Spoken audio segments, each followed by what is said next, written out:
Hi, everyone. Thank you for joining us. We are going to let people come in from the waiting room and get started in just a minute.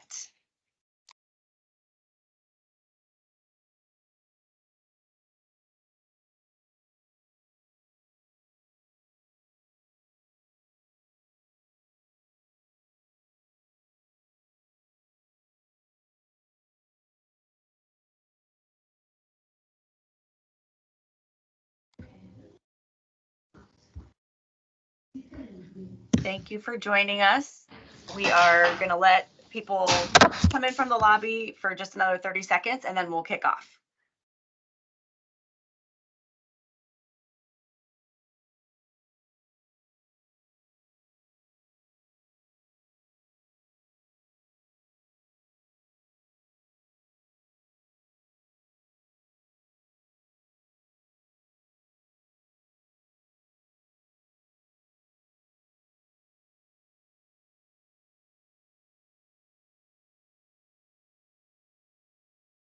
Okay, all right, we are going to get started.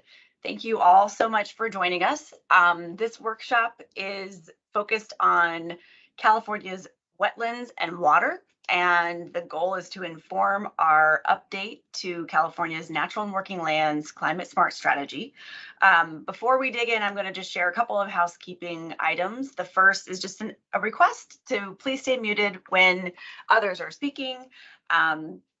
Second, to say we are going to be recording this webinar and it will be posted on our website. So please feel free to refer back to it, to share it with anyone who you think might be interested. And then third, wanted to share that if you would like access to closed captioning, you go up to the top right part of your screen where the meeting controls are and you select more.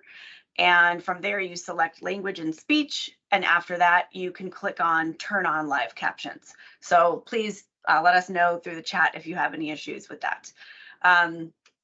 Okay, that's it for our housekeeping. I'll just say, we held a kickoff webinar to talk about our approach to this update writ large about, I don't know, a couple weeks ago. And the purpose of that webinar was really to help kind of refresh everyone's memory. What did we do in the 2022 Natural and Working Lands Climate Smart Strategy? Why did we do it that way? We also sort of did a deep dive on adjustments to our approach for the update that we're working toward in 2025.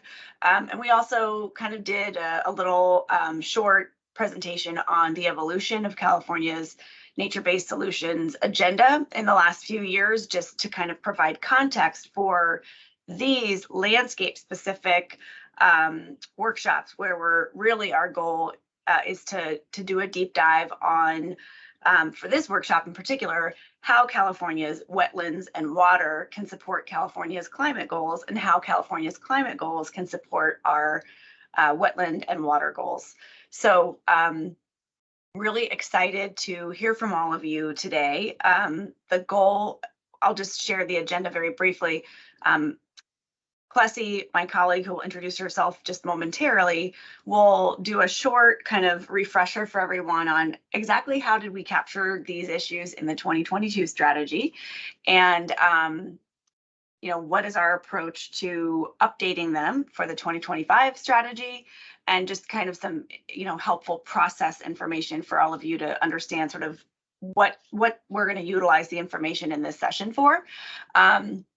And then really we're going to turn everything around to you. And so we're really hoping to hear from members of the public today at the same level of engagement that we heard when we did the first strategy in 2022. And I just want to say we were really taken aback by and grateful for the just incredible level of experience and expertise that was shared with us as we worked on this strategy for the first time in 2022, and it really improved the quality of the strategy. So we are both very grateful for that and very hopeful that we get a similar level of engagement as we work on this update. I do want to just say at the top that these meetings are really designed for members of the public to share their recommendations And we have an internal state process. So if you are from a state agency, we are very happy you're here to listen. But really today's purpose is to hear from members of the public. And so we'll encourage you, if you want to weigh in on the strategy, we obviously will have a very significant opportunity for state partners to do that as well. So with that, I will kick it over to Clessie, who will get us started with, a refresher on wetlands and water in the 2022 strategy. Clessie, over to you, and thanks again for everyone for joining today.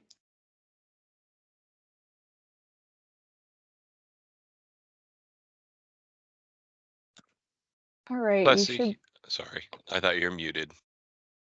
Oh, you should be able to see my screen, the PowerPoint, correct? Okay, great. So first I'm gonna start off with a high-level description of our approach for the update of the Climate Smart Land Strategy. So first we'll be going back through our landscape sections from the 2022 strategy, and this was really the heart of that strategy. It's where we laid out what were California's natural working landscapes and what were the climate benefits that those landscapes provided, as well as identifying a list of priority nature-based climate solutions for each of these landscapes. So in this update, we're going to be integrating the newest science for each of these landscape sections on the climate benefits that they can deliver, as well as revisiting our priority nature-based climate solutions to update them based on what we hear in these workshops, as well as any advancements in on-the-ground management or in the science. We are also going to be updating our landscape maps. Each of our landscape sections was accompanied by a map, and that will be integrating the latest land cover data into those. Third, we'll be taking the next step in tracking and measuring outcomes in the natural and working lands sector. And fourth, we'll be adding a new section to the strategy, and we're really hoping that we can get public input through these workshops to help us really build out this new section, which is where we will be identifying barriers to implementation of these priority nature-based solutions and how we might overcome such barriers. And then lastly, we'll summarize progress to date that's happened between the 2022 strategy and this update. And then we'll outline our near-term priorities for action starting in 2025 and going forward. So a little on the process, we had our kickoff webinar, as Amanda mentioned, on February 1st. And since we've been hosting a number of landscape-specific workshops, and those will run through the end of the month, we have also begun early tribal consultations, and we'll be holding some roundtables with tribal governments in March. In June, we plan to release a draft of the strategy, and this will be followed by a public comment period, as well as a tribal consultation period and tribal roundtables. And lastly, we will plan to release the strategy in its final form in January 2025. So as I mentioned, we are hosting workshops on each of the different landscapes identified in the Natural Working Lands Climate Smart Strategy. We are about halfway through, and we'll continue tomorrow with shrublands and chaparral. So now I'm going to do a little deep dive into the wetlands and water sections. So as a reminder, wetlands were defined as area covered or saturated by fresh, brackish, or salt water for either all or portions of the year. And water was defined as fresh, brackish, and seawater bodies lacking vegetation. Wetlands cover nearly 2% of the state, and that's the map on the left-hand side, with the map on the right representing where we have water. And wetland ownership is largely private at 71.2%, and this is followed up by a substantial portion, 17%, owned by the federal government. So wetlands provide a number of climate benefits for the state, including sequestering and storing carbon, also building resilience to climate impacts such as flooding and drought. These wetlands also provide critical habitat for California's biodiversity and support our fishing, and tourism economies. However, wetlands have been reduced to a fraction of their historical spread due to diking and draining, and restoring and preventing any future filling or draining of these wetlands is really key to ensuring their climate benefits. So building on that, we identified a number of priority nature-based solutions for both wetlands and water, and I'm just going to tick through what these are, and I'll also provide a link in the chat afterwards so that you've got these in written form as well. So for wetlands, we identified protection from habitat loss, degradation, and fragmentation, restoring and enhancing coastal wetlands to keep pace with sea level rise, restoration near vulnerable communities to protect water quality and local floods, restoring delta wetlands, including through rice cultivation, restoring rivers, floodplains, and estuaries, protecting and restoring mountain meadows, including through beaver reintroduction, constructed wetlands for water treatment, reconstructing wetlands, and lastly, living shorelines. And for water, we identified the protection and restoration of state waters, ensuring sufficient flows, sustainable groundwater management, connecting rivers to floodplains, removing barriers such as aging and obsolete infrastructure, reconnecting aquatic habitat, landscape level management of watersheds, implementing setback levies, and lastly, partnering with tribes on water management. We also identified a number of cross-cutting priorities in the 2022 strategy, and these were essentially priorities that spanned across all of our different landscapes. And these priorities were really informed by public input in the last strategy. And so I'm not going to read them verbatim, but I am just going to tick through some of the main themes here. And that includes equity and community engagement in the implementation of nature-based solutions, landscape level approaches and adaptive management in the face of climate change, the importance of technical assistance and workforce development, leveraging and scaling resources through partnerships, tribal partnerships for management and co-management, protecting lands that deliver multiple benefits, advancing durable conservation measures, combating invasive species, and lastly, capacity building of nurseries and seed banks so we can meet our restoration and reforestation goals. So before we dive into our discussion, just a few notes. If you could use the raised hand function, we'll call on you in the order that you were raised. And if you would like to give a comment, please introduce yourself. We can also put your comments into the chat and we'll be capturing that. And if we don't get to all of your comments for some reason, you can submit those in writing. So with that, we've got 4 discussion questions prepared for you. First is, are there changes that you'd recommend we make to the existing priority nature-based solutions on wetlands and water that I walked through on previous slides? Second, are there changes you'd make to the existing cross-cutting priorities that we walked through? Third and fourth, helping us building out our new section. So are there barriers to implementation of these nature-based solutions?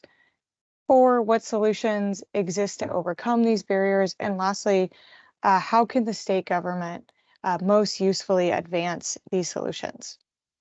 So with that, I'm going to mute myself.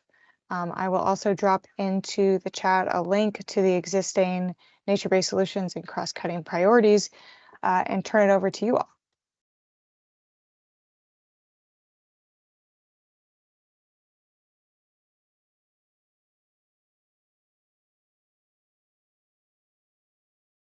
And I'll just say, you know, we're doing these convenings quite regularly, and I'll just just for everyone's awareness, there is a lot of silence, and people are thinking and then they raise their hands. And so we are not troubled at all by silence, and we'll stay till the very end of the hour. So for all of you, if you're, interested in just kind of saying your piece and hitting it from there, that's totally fine. If you just want to stay and listen to the discussion, that's also totally fine. And if there are large spans of silence, that's also fine, although we do hope to hear from everyone. So thanks.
Carlos. Yes, hello. My name is Carlos Callado. I'm the Blue Carbon Conservation Coordinator at Wild Coast, and I would like to really address questions 3 and 4. I think one of the largest barriers to implementing these nature-based solutions is often funding for various stages of the program. While there is often significant funding for implementation, there's often a gap in planning and maintenance and monitoring following the implementation. That's something we've had struggles with in the past, getting funding to plan out our projects prior to doing them. And as far as, also another issue has been permitting, though I know the state has been promoting their Cutting the Green Tape program.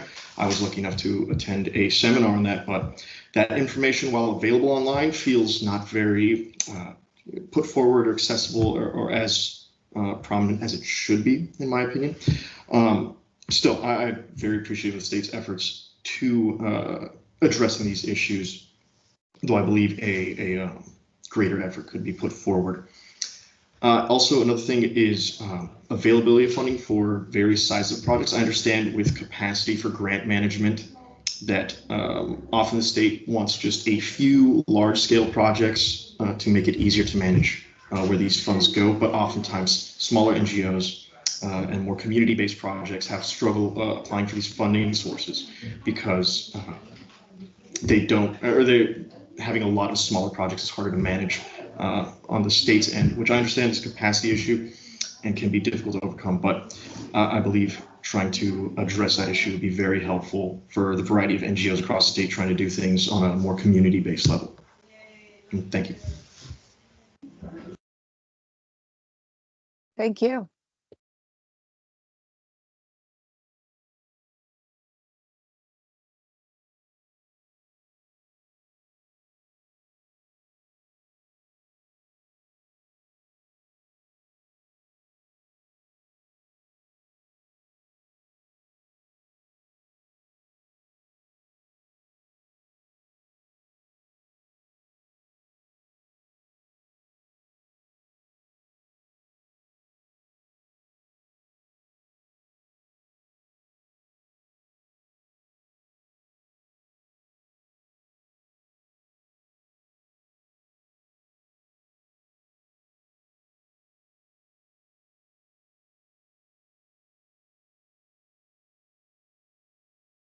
Jim. Yeah, I'm Jim Pugh from San Diego Audubon Society. And for item 4, I've heard that there are experiments in a couple of places on how to augment intertidal wetlands in the face of sea level rise. But I'm sure there are good ways of doing it and bad ways of doing it. You know, it's important if when we try to augment wetlands, that we maintain the species diversity and the productivity and the carbon sequestration.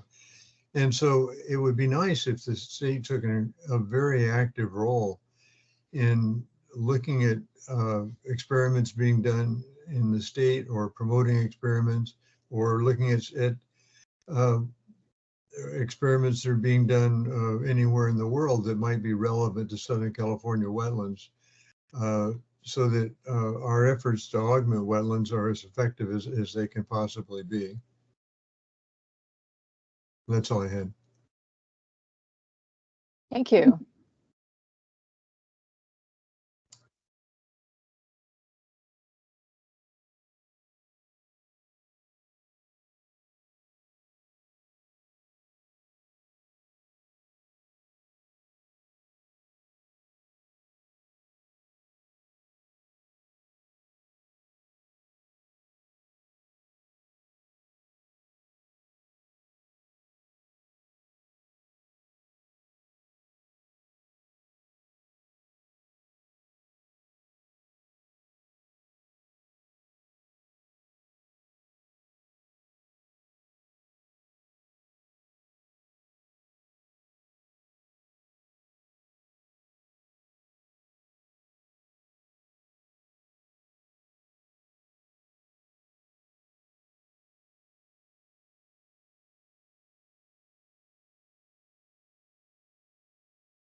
As we hit the 10-minute mark, I'll just put up last slide here.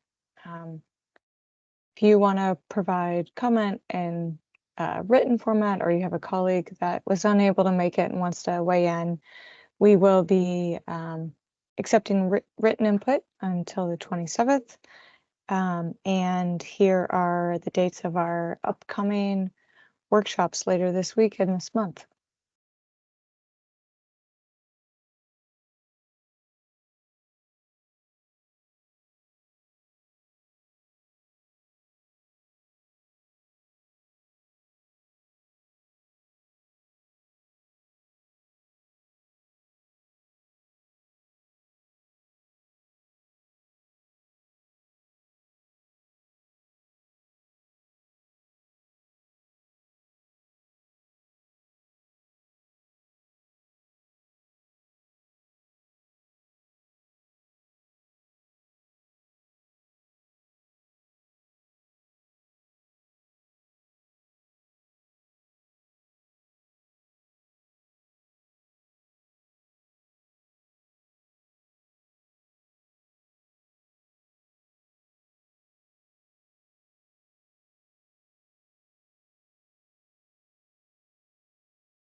All right, we're at the top of the hour here. Thanks for joining us. And hope to see you at a future workshop. Thanks. Bye.